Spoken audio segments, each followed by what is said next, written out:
Mona Malawi nonse konse kumene mwatsegula radio nthawi ino kuchokera ku mastudio azinayi ndabweranso ndi evangelist Yanko Malizani pamutu wokuti midnight is coming. Mdimawo wayandika pakati pa usikupo pakubwera. Kumbukirani cholinga cha mauthenga wanchonena kuti inu ndine tikonzekere kubweranso kwa Yesu Khristu. Dzina langa ndi John Mulimbika. Bwanje evangelist Yanko Malizani apitirize omwe adalekeza paja.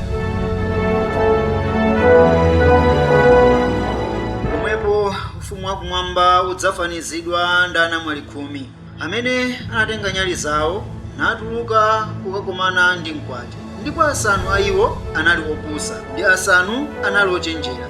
Pakuti opusawo amene anatenga nyali zawo sanadzitengeranso mafuta, koma anzeruwo anatenga mafuta msupa zawo pamodzi ndi nyali zawo. Ndipo pamene mkwati anachedwa, msewu anawodzera nagona tulo. Koma pakati pa usiku panali kufuwula, onani mkwati, tulukani mukakomana naye. Mwepo anauka anamwali onse amenewo nakonza nyali zawo. Ndipo opusa anati kwa ochenjera, tipatseniko ena mafuta anu chifukwa nyali zathu zili kuzima. Ochenjera anayankha nati, kapena sangakwanire ife ndi inu, koma makamaka mukani kwa kugulitsa malonda mukazigulire inu nokha. Ndipo pamene iwo anali kumuka kukagula, mkwati anafika. Ndipo okonzekawo analowa naye pamodzi mkwati, ndipo anatseka pa khomo. Koma pambuyo pake anadzanso anamwali enawo nati, Mbuye mutitsekulire ife. Iye anayankha nati, indetu ndinena kwa inu, sindikudziwani. Chifukwa chake dikirani, pakuti simudziwa tsiku lake kapena nthawi yake. Abwenzi, tukamba za pakati pa usiku pali mkudza. Lemba amene olenga ndi Mateyu chapter 25 verse 1 mpaka na 13.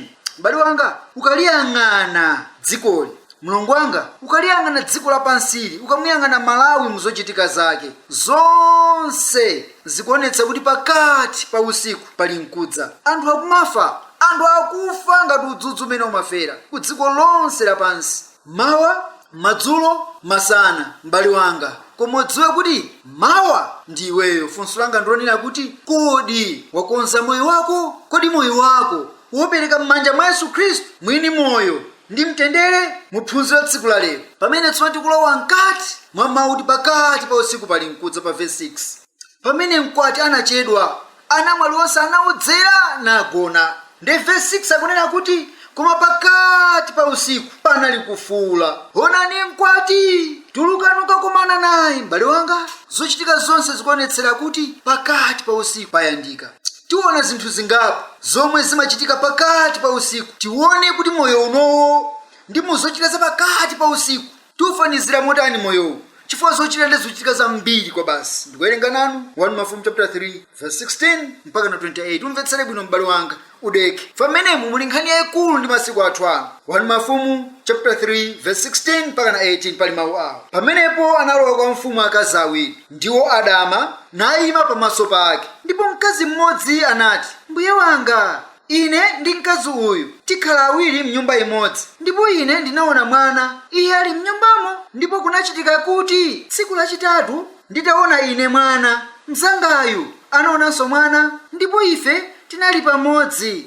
Munalibe mlendo ndi ife mnyumbamo, koma ife awiri mnyumbamo.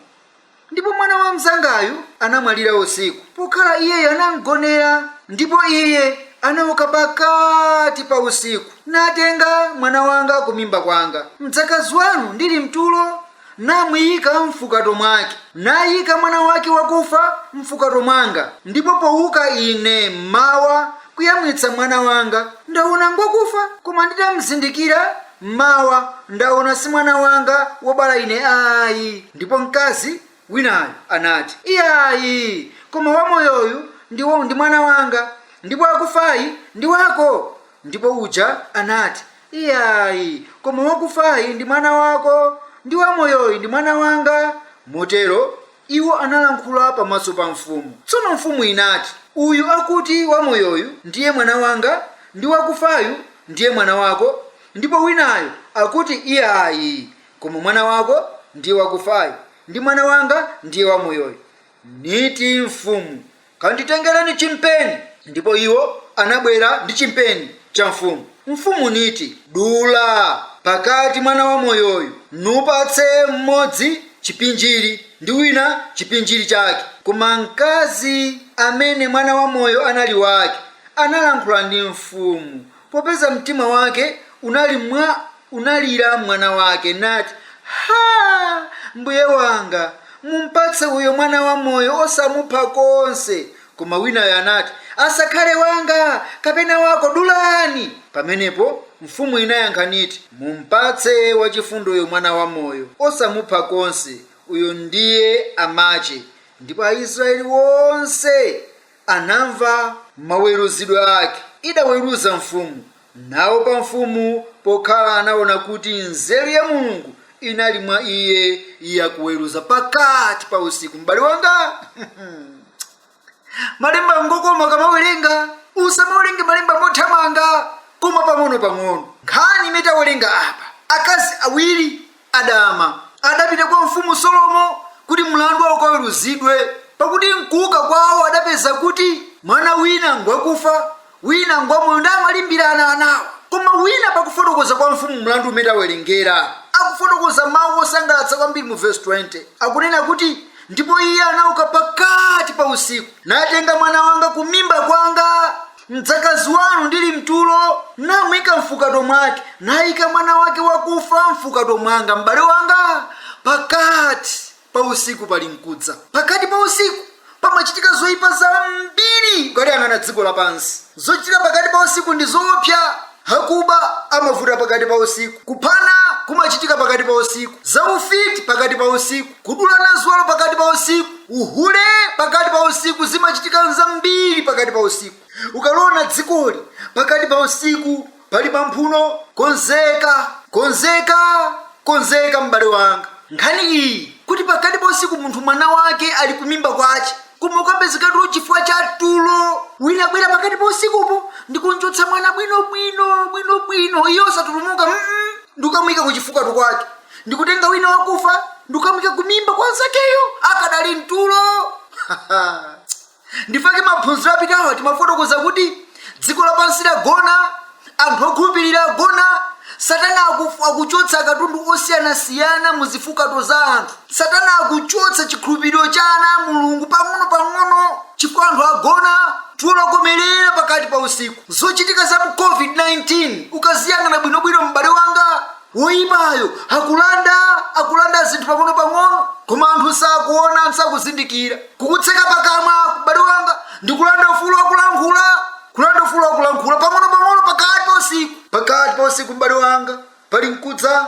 Ndidafotokoza za mkumano wina umene mwamba 25 mpaka 29 January wa World Economic Forum, mituta ya zachuma pa dziko lapansi. Bungwe limene limakumana January lino chaka ndi chaka, koma mkumano uwu udali wapaderadera kumene kumakumana anthu andira amazabu atchula kuti mazilioneya, akulupita pa biliyoni okha mazilioneya, kumaka akuluakulu azandale kumkumano umeneyo, kumakhala anyamata wotchuka zoyimbayimba kumkumano umeneyo, ngakhalenso mfumu ya Rome Pope Francis ndi nduna zake kumkumano umeneyo amapezeka. M'bale wanga, mkumano uwu wachitikadi ndipo zimakambirana kumeneko. M'bale wanga, zindikira pakati pa usiku paonekera, ndipo zichitika mwansangasanga ukonze moyo wako. Ndingofotokoza zinthu zingapo zimakambirana kumkumano umeneyo, uone kunena kuti mwana akulandidwa akadali kumimba chifukwa cha tulo pakati pa usiku. M'bale wanga, mfundo ngati izi zimene agwirizana kunena kuti hakuti no zaka zikubwerazi anthu asakhalenso ndi zinthu zawo, zinthu zonse zikhala m'manja maboma kapena akuluakulu amawazachuma amene amazilioneya. Palibe kuti munthu makhala ndi zinthu zako zakuti zinthu zanga, ngakhale matransport kuzikhala magulu amene adzikhala matransport, iwe ngati uli galimoto zingokhala kwanu. Zikubwera zimenezi mdziko lapansi ngati Mulungu angalole. Malo ogula zakudya ngakhoke muyang'ana Malawi, misika imene amba kutsegulidwa kwakankhira anthu onse kumabwera malo amodzi, ganizo lake ndilokhalokhala kuti amba ma free market ndi zina zoterozo. Ganizo lake ndilomwelo lokankhira anthu pamodzi achite magwache kati, koma ifuti anthu tagona, anthu sakuona kuti kenakake kuchitika pa dziko lapansi. Ndakamuna amenewa agwirizana zimenezi. Mayiko anzathu zidayamba kumachitika pang'ono koma ambiri samadziwa. ukapita dziko la South Africa anthu zinthu zonse zimakhala zogula ndiochepa amene ankhale ndi malo awo omakonza zinthu zawo zokha. Iwe ndiwe mboni kudziwa zimene zimbale wanga. Mfundo ena amagwirizana kumeneko agwirizana kunena kuti anthu zonse zochitika zathu zakhala za rent, kumangobwereka basi, kumangobwereka kandi galimoto zimene kandi nyumba zimene maofesi zinthu zambiri zikhala zongobwereka zokhazokha chifukwa kula kamuna amene asonkhanitsira chuma amene zizikhala zinthu zamodzi ndi boma. M'bale wanga moyo uwu uyang'ane bwinobwino ukhala openya komanso akufotokoza kuti zinthu zimene tatchuka pa dziko lapansi tima drone tindege ting'ono timamatumiza ukaoneka malo osiyanasiyana akuti wewe ukaoda zinthu tima drone ito tidzinyamula katundu hopanga operate nkumapanga operate kayo makhala kuti tidzibwera pa khomo pako ndikuzakusiyira katunduyo kuzakusiyira iko nkumapita palibe umakumana ndi anthu. Ukamuyang'ana COVID-19 pansi pakipa m'bale wanga pali maplano ovuta, maplano oyipa. Chifukwa chani pakati pa usiku pali nkudza mfundo ina amene agwirizana kunena kuti asankha mayiko ochepa wokha amati akhale ndi mphamvu mu dziko lapansi. Sakufuna mphamvu zikhale paliponse kumafuna mayiko ochepa wokha akhale ndi mphamvu zawo namalamulira anthu ena monga mmene angafunire. M'bale wanga uzichepetse pamaso a Mulungu wakumwamba ndipo iwe uona chipambano ukamudalira Mulungu wakumwamba. Akufotokoza kuti agwirizana kumkumano umenewo kuti pang'ono ndi pang'ono afuna kuphunzitsa mtundu wa anthu kuti usamakonde kudya nyama. Usamakonde kudya nyama anthu azidya yochepa. Ndipo kamuna wina dzake Bill Gates amene anthu ambiri zochitika zake sakumvetsa kuti mkulu apanga chani. Mkulu amene Bill Gates wagula malo akulu kwa basi ndipo agula mayiko osiyanasiyana ndingokuza maikazi amene wagula mkulu ameneyi pa zimene afuna kupanga. M'bale wanga wagula malo ochuluka okwana 268,984 acres. 268,984 acres. Ndipo akadagulabe makosana amenewa akupanga zinthu zakuya ngati mkazi uyu amene tamuona ku Wani Mafumu adakwanitsa kukatenga mwana kukhala ku chifukato cha nzake osadzuka. M'bale wanga maufulu a anthu akuchotsedwa pang'ono koma anthu sakudziwa ayi. M'bale wanga kukumana kwa anthu kumacheza kukuthetsedwa pang'ono kutero kumaplano umangonjikana m'maforamba WhatsApp ndi zina zoterozo ndi ganizo lomwe titalikitsa wina ndi nzake ndifake makachisi akutsekedwa pang'ono pakati pa usiku pali mkudza mpofunika moyo wako. M'bale wanga ukonze ifa dzikoli likutsetsereka, dziko lupita kumapeto ili pali zambiri zimene tafotokoza tsopano mmene tamba kuona mkati mwapakati pa usiku pali mkudza. Akufotokoza mfundo ina anena kuti akuti mukafukufuku amene apanga apeza kuti mabiliyoni anthu akhala kusowa pokhala chifukwa chakuonongeka kwa chilengedwe. Koma zindikira kuti zina zambiri zononga chilengedwe monga Satana adaononga chuma cha Yobu. Satana akumatumiza zinthu kuti umadziwa iwe kuti akamuna amene adapanga machini amene akalumikiza bwino nawo apukusa amasonkhanitsa mtambo mwambamo ndikupanga mtambo wa kwimiloni mbasi okhuthala bwino ochindikala bwino mobweretsa mvula pakadutsa mphindi pang'ono mvula imagwa machini anapanga.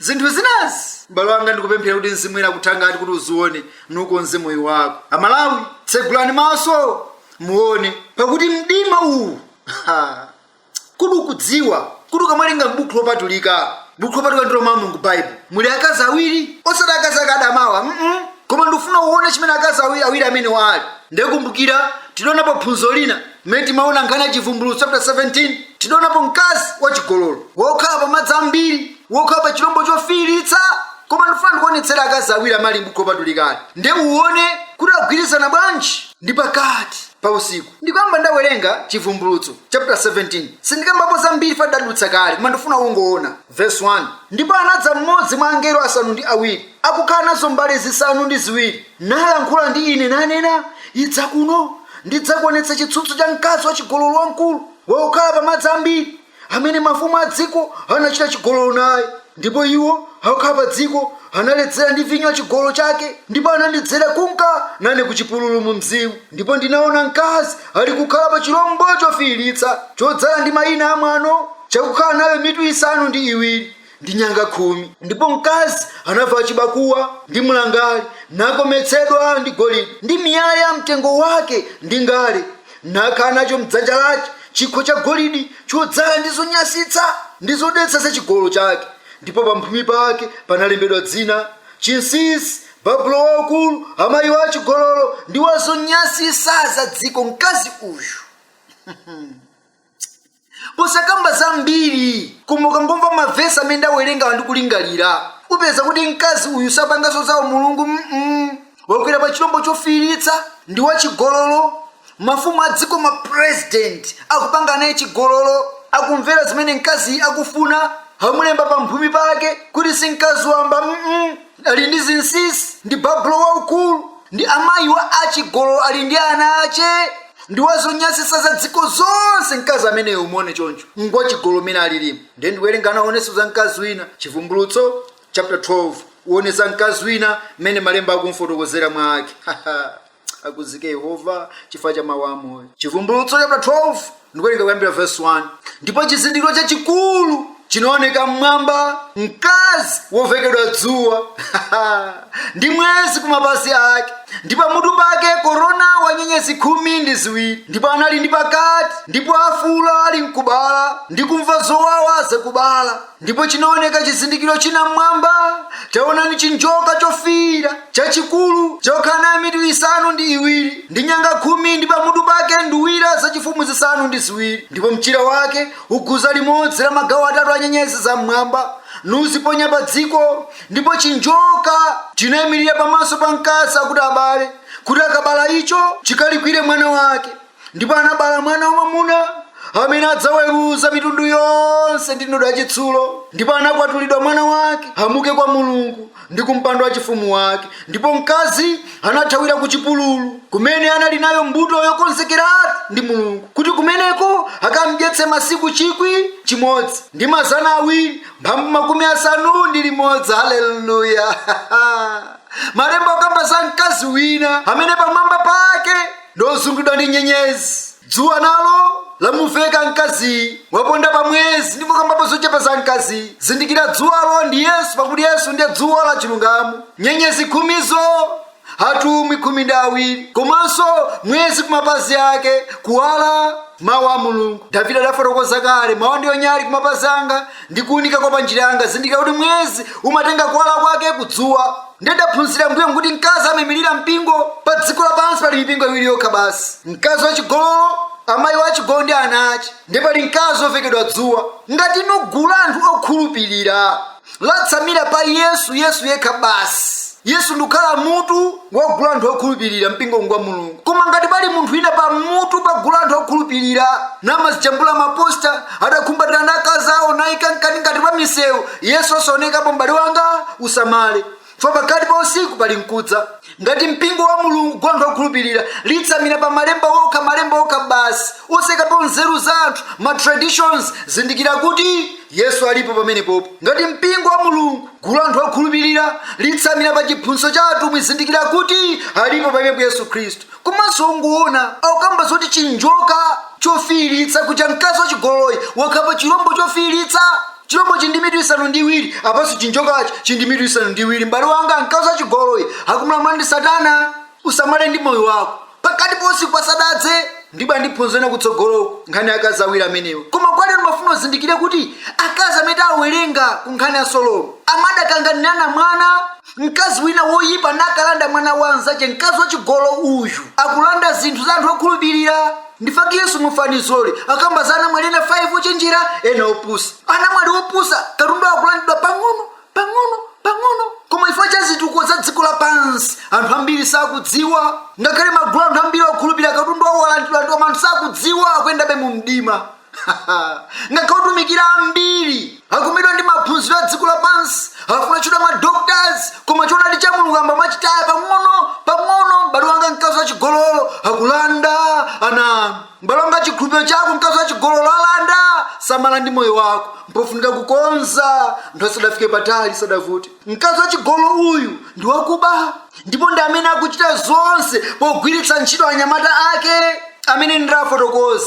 WEF, IMF ndi notero. M'bale wanga, ndi anyamata mkazi wachigololo taona zimakambirana kuphungu menda fotokoza kuli mikumano ingapo imene kuchitika pansi kumefuti dziko la bizika ndi covid-19 anthu mantha ali ponseponse mikumano imene apanga pansi anthu sakuiona. M'bale wanga ine mdadza pano monga mlonda ndikomba lipenga monga Mulungu ankhwana Ezekiel chapter 33 kuti mlonda kono chopa chili mkudza nasayimba lipenga mwazi anthu akonongeka adzafunsa kumapa mutu pa mlonda. Koma ine sindifuna mwazi wanu wa Malawi Mulungu adzafunsa pene. M'bale wanga mlongo wanga amene kumvera uthengawo kakumvera lero pa 7 kakumvera liti ine sindikufuna Mulungu akumamba mwazi wako udzakhe pa mutu wanga popeza ndikisa Mulungu akumamba monga mlonda mdziko la Malawi. M'bale wanga Yesu akuitana Yesu. Tadziwa izi tsopano pali dziko lina limene anthu ambiri samalidziwa limatchedwa Barbados kumene kuli prime minister wamkazi walankhula mawu amene ndikamasanthula malemba ndi zochitika kuonetsera kuti kumandizoonadi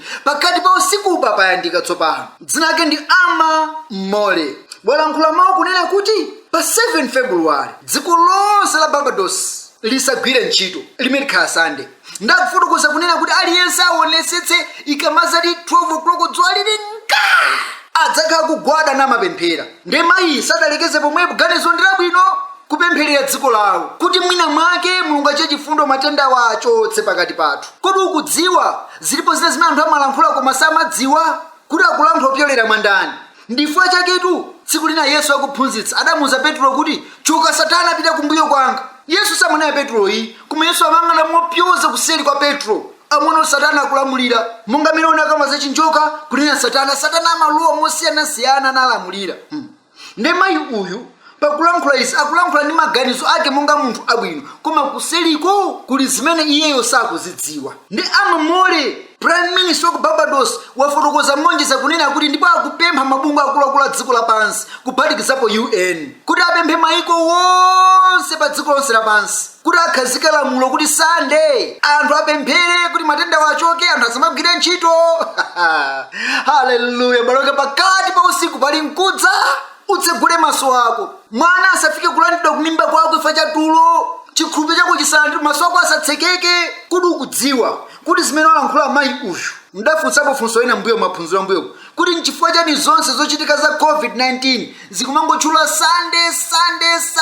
M'bale wanga zinazofunga munthu kumangozilandira monga mmene zilili ndi maganizo ako uye osaganiza suka mbiri mudzapeza kuti pali kena kake amene kakuchitika pansi pa nkhanizi. Kuti ukudziwa kuti mfumu Francis adalemba chikalata chimene pa Chingereza akuti let us dream mmene momwe adafotokoza ganizo limene mayi uyu prime minister Ama Mole walifotokoza ku dziko ndipo lifalikira ku dziko lonse pang'ono umva kumalawo kuno pompano zimenezi uwasunge mawu amenewo. Ndi mukati mene let us dream adafotokoza zambiri zokhudza nkhani imeneyi koma siyo khaso kalata yake kalata je ndimayikonda kumayifotokoza Laudato Si adafotokoza mu mfundo kuwerenga pa page 237 akunena kuti ndiwerenga mchizungu ndi masulira. Sunday like the Jewish Sabbath is meant to be a day which heals our relationships with God, with ourselves, with others, and with the world. Akufotokoza kuti Sunday monga Sabata la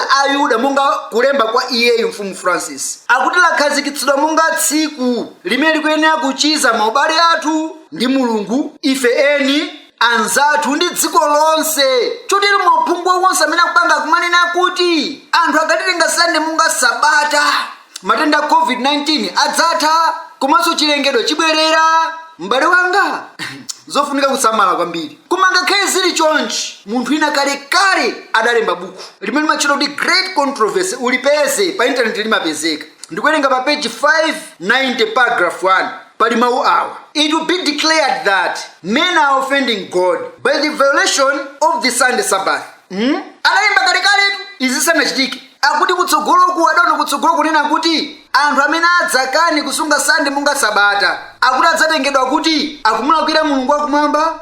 This sin has brought calamities which will not cease until Sunday observance shall be strictly enforced. Akunati mavuto amene wasadzatha adzimbochitikabe kufikira kuti tsiku la Sunday lidzakhazikitsidwe monga lamulo.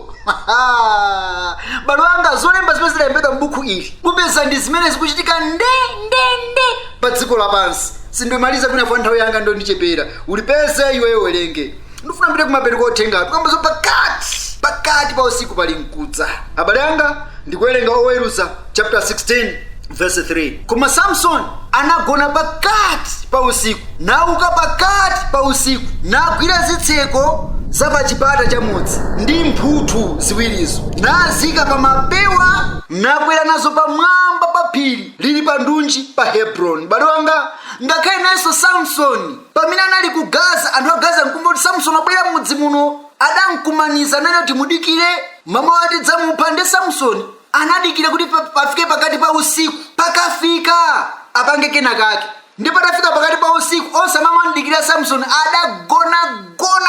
Ndi mwamuna Samsoni adadzuka nakachotsa chifremu chitseko cholowera pa chipata, nanyamula pita nacho ku phiri ukaponya pakati pa usiku. M'bale wanga pamachitika zinthu. Mayi adanda mwana wanzake pakati pa usiku, Samsoni adakazula chitseko pakati pa usiku. Pakati pa usiku m'bale wanga pamachitika zinthu pakati pa usiku. Usamale ndi moyo wako, nkofunika kukonza nthawi ikadalipo. Na Yesu Yobu adayankhula mawu, Yobu 34 verse 20. Mkamphindi akufa ngakhale pakati pa usiku, anthu agwedezeka napita, amphamvu achotsedwa, opanda dzanja lakuwachotsa. Haleluya. Koma Mulungu ngwabwino. Yobu nenso adaona kuti pakati pa usiku mkamphindi anthu amafa, anthu amagwedezeka, anthu agwedezeka pa dziko lapansi ali gwedi pakati pa usiku. Akuti amphamvu amachotsedwa opanda dzanja lakuwachotsa. Uyang'ane mene anthu akupitira pakati pa usiku, anthu amphamvu amachotsedwa. M'bale wanga umudziwa Yesu bwanji masiku akumapeto ano, pamene nthawi ikupita kumapeto. Mwini wake Yesu adatipatsa ife langizo, Marko chapter 13 verse 35. Chifukwa chake inu dikirani, pakuti simudziwa inu nthawi yake yakubwera mwini nyumba, kapena madzulo, kapena pakati pa usiku, kapena pakulira tambala, kapena mamawa. M'bale wanga langizo la Yesu akuti dikirani. Munthu amene amadikirira amayang'ana kuti kodi transport ichokera kuti, kumanzere kapena kumanja, kodi ndalama zaswamo zichokera pati, kodi moyo wa ntchito uchokera pati. Amakhala udikirira nakhala ndi tcheru. Ine ndikamafotokoza zochitika za dziko lapansi, m'bale wanga Yehova akundithangata kudikirira. Ndifuna ndikupemphe ukhale mwa Yesu bwanji, chifukwa zovuta patsogolo pathu pa ndunji pathu nzambiri. Mulungu wakumwamba akusunge mu mtendere, pakuti wayandika usiku wayandika. M'bale wanga nthawi yabwino yakumudziwa Yesu ndikuyenda naye. Ambuye akusunge mu mtendere kufika tsiku linalo mu dzina la Yesu Kristo amoyo. Amen. Dimawo wayandika. Kodi inu ndine takonzeka? Tiwena kukhala anthu achelu, tiwena kukhala anthu ochita zinthu mwamachawi, popeza nthawi ndiyoyipa, nthawi yalakwika. Ndiyamikire kwambiri anzanga nonse amene mwapanga magulu omvera program imeneyi pa wireless. Mwachita bwino kwambiri. Limbikirani kuchita Bible study, limbikirani kupemphera. Zimenezo ndizofunikira kwambiri. Koma ena nkuteka muli ndi ndemanga kamenanso muli ndi mafunso pa zimene mwamva mu program imeneyi, ngakhale zina zimene simunazive mu programu iyi koma zili m'buku lopatulika Bible. Muli nawo mwawi umenewo wokuti mukhoza kutchaya lamya, kapena kutumiza text message, kapena kuyankhula pa WhatsApp pa 0925 614 147, 0925 614 147, kapena 0821 769 323, 0821 769 323. Mukatero inu muyankhulana ndi Evangelist Yankho Malizani, mufunse zonse zimene zili kumtima kwanuko. Dzina langa ndi Jone Mulimbika kuchokera ku studio Azinai Corporation. Ndiyamikire nzanga pa makina apo Limidoni Limala wagwira ntchito yotamandika kwa basi. Ndiyamikirenso inu pomvera program imeneyi ndi chidwi mwakoma nonse. Pitirizani kumvera maprogramu otsatirawa. Ndapita. Kuli nsonkhano kutsidya la nyanja, akubwera Ambuye. Kuli nsonkhano kutsidya la nyanja, akubwera Ambuye. Kumawolo, kumawolo, kumawolo, kumawolo, kumawolo,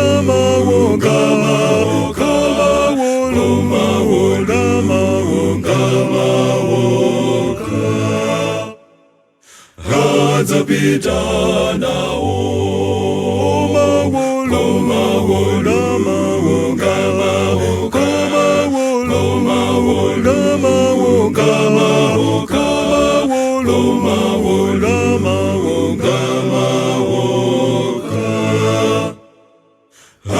adzapita nawo. Pali nsonkhano pa dziko lapansi, akubwera Ambuye. Inu pali nsonkhano pa dziko lapansi, akubwera Ambuye. Koma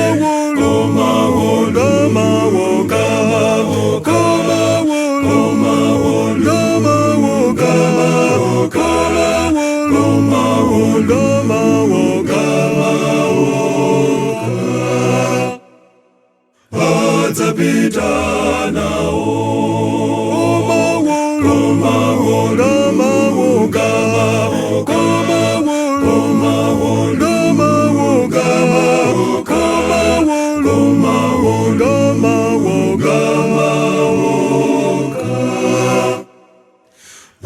Adzapita nawo.